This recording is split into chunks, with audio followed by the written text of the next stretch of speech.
ஓம் நம சிவாய். உறவுகள் அனைவருக்கும் அன்பு வணக்கம். எல்லோரும் நலமாக இருக்கிற நினைக்கிறேன். எல்லோரும் நலமாக இருக்க வேண்டும் என்று எல்லாம் வல்ல இறைவனை பிரார்த்தித்தவனாக வளமை போன்று ஒரு குரலை காணொலி வடிவிலே பதிவிட்டு வருகின்றேன். அந்த வகையிலே இன்று நாங்கள் காண்க இருக்கின்ற குரல் 1330 குரலிலே 292வது குரலாக அமைய இருக்கின்றது. நல்லொரு குரலாகவும் அமைய இருக்கின்றது.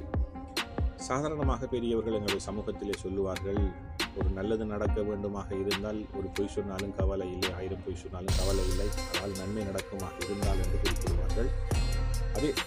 அதே போன்றுதான் இந்த குரல் அழகான ஒரு குரலாக அமைந்திருக்கின்றது.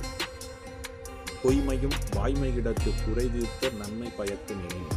பொய்மையும் வாய்மையிடத்து குறை தீர்ந்த நன்மை பயக்கும் எனின் என்பதாக அமைந்திருக்கின்றது. அதற்கான அழகான 3 உரைகள் அமைய பெற்றிருக்கின்றது. அதில் நாங்கள் முதலாவது உரையை பார்ப்போமாக இருந்தால், குற்றம் தீர்ந்த நன்மையை விளைவிக்குமானால் பொய்யா சொற்களும் வாய்மை என்று கருதத்தக்க இடத்தை பெறும்.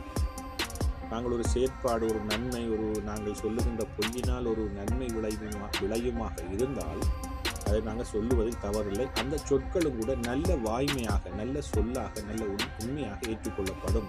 அந்த இடத்தில் அந்த பொய் நல்லதாக ஏற்றுக்கொள்ளப்படும் என்பதாக முதலாவது உரை அமைந்திருக்கின்றது. அதே போன்றுதான் இந்த பொய்மையும் வாய்மையிடத்து குறை தீர்த்த நன்மை பயக்குமெனின் என்ற குரலுக்காக கலைஞர் அவர்களும் அழகான ஒரு விளக்க உரையை தந்திருக்கின்றார். அதை பார்ப்போமாக இருந்தால், குற்றமற்ற நன்மையை விளைவிக்க கூடுமானால் பொய்யான சொல்லும் கூட வாய்மை என்று கருதத்தக்க இடத்தை பெற்றுவிடும்.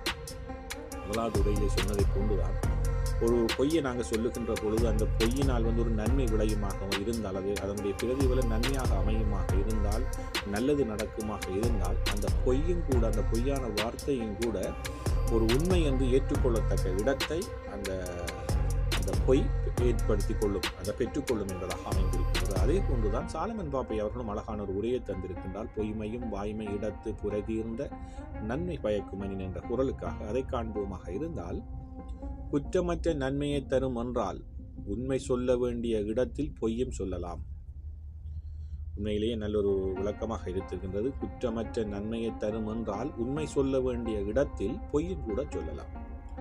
நாங்கள் ஒரு உண்மையை சொல்லி அந்த இடத்திலே தீமை நடக்கப் போகின்றது, ஒரு கெட்ட செயல் நடக்கப் போகிறாது என்று தெரிந்தால் அந்த இடத்திலே நாங்கள் பொய் சொல்ல முடியுமா? அந்த சொல்லுகின்ற பொய்யினால் ஒரு நன்மை, ஒரு கெட்டதை தடுத்து நிறுத்தக்கூடிய அளவுக்கு, ஒரு நல்லதை நடக்கக்கூடிய அளவுக்கு அந்த சொல் அமையுமாக இருந்தால் அந்த சந்தர்ப்பத்திலே நாங்கள் பொய்யும் கூட சொல்லலாம். அதை உண்மை என்று ஏற்றுக்கொள்ளுமாம் சமூகம். அவ்வாறான ஒரு உரையாகத்தான் சாலமன் பாப்பை என்ற உரை அமைந்திருக்கிறது. உண்மையிலே நல்லொரு குரலாக அமைந்திருந்தது இன்றைய குரல். பொய்மையும் வாய்மையிடத்து குறை தீர்ந்த நன்மை பயக்குமெனின். நாங்கள் ஒரு செயலை அல்லது சொல்லை சொல்லுகின்ற பொழுது அந்த இடத்திலே அதனால் நாங்கள் சொல்லுகின்ற சொல்லால் நன்மை பயக்குமாக இருந்தால் அதை நாங்கள் தைரியமாக அந்த இடத்திலே சொல்லலாம். அதை எல்லோரும் ஏற்றுக்கொள்வார்கள். நல்லொரு உண்மையாகவும் அந்த சொல் ஏற்றுக்கொள்ளப்படும் அந்த சந்தர்ப்பத்திலே என்பதாக அமைந்திருக்கிறது. அதற்காக நாங்கள் தொடர்ந்து போய் சொல்ல வேண்டிய அவசியம் இல்லை. நாங்கள் சந்தர்ப்பத்துக்கு ஏற்றாற்போல், அந்த சூழ்நிலைக்கு ஏற்றாற்போல் ஒரு பொய் சொல்லுவதனால் நன்மை நடக்குமாக இருந்தால் மாத்திரம் அவ்வாறான சொல்லுகளை அல்லது செயல்களை நாங்கள் செய்ய முடியும் என்பதாக இந்த குரல் அழகாக சொல்லியிருக்கின்றது. உண்மையிலேயே நல்லொரு குரலாக அமைந்திருக்கின்றது. எல்லோருக்குள்ளும் இந்த குரலை நாங்கள் உள்வாங்கி எங்களுக்குள்ளே சிறிய மாற்றங்களை கொண்டு வந்து நாங்கள் சந்தர்ப்பத்துக்கு ஏற்றாற்போல், அதற்காக எங்களுடைய சுயநலத்துக்காக அந்த பொய்களை நாங்கள் சொல்லக்கூடாது. ஒரு நன்மை பயக்குமாக இருந்தால், அதனால் ஒரு சமூகத்துக்கு ஒரு நல்லது நடக்கப் போகின்றதாக இருந்தால் நாங்கள் அவ்வாறான சந்தர்ப்பங்களிலே நல்ல செயற்பாடுகளுக்காக ஒரு சில பொய்களை நாங்கள் சொல்லிக்கொள்ள முடியும். அதனால் எந்தவித பக்க விளைவும் இல்லாமல் சமூகத்துக்கு நன்மை பயக்குமாக இருந்தால் நாங்கள் அவ்வாறான பொய்களை சொல்லலாம். நல்லொரு குரலாக அமைந்திருக்கின்றது. எல்லோருக்குள்ளும் ஏதோ ஒரு மாற்றத்தை கொண்டு வரும் என்று நினைக்கின்றேன்.